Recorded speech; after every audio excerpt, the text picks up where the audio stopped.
Today we commemorate the Venerable Bede, the 8th century English monk. And tomorrow we remember Augustine of Canterbury, the 6th century apostle to the English.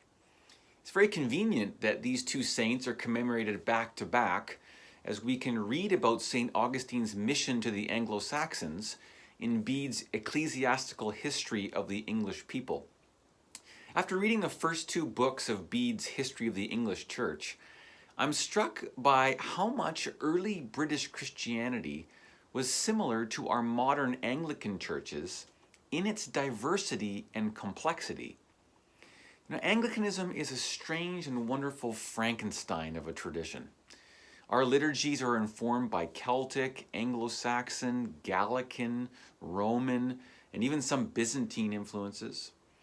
Our theology is like a soup, a base of church fathers with big chunks of Augustinianism, seasoned with Lutheran and Reformed herbs. Our ceremonial is all over the map: high church, low church, tall church, short church.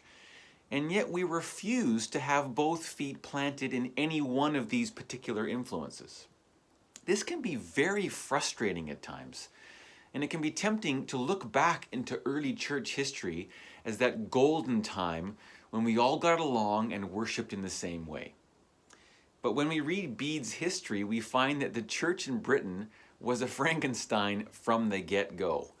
We see vestiges of early Roman British Christianity. We see a Celtic church quite distinct from the Roman church, centered around monasteries but with married clergy, a unique calendar, a different date for Easter, a different style of tonsure. Then we have the arrival of Augustine and his Benedictine monks from Rome, bringing with them the Roman tradition and customs, which were then adapted to Anglo-Saxon culture in a unique way that didn't happen on the continent.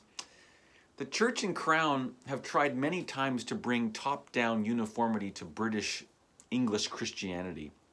But under the veneer of official uniformity has always brewed this special cocktail of what we call Anglicanism. I'm frustrated by it, and I love it, and I thank God for it.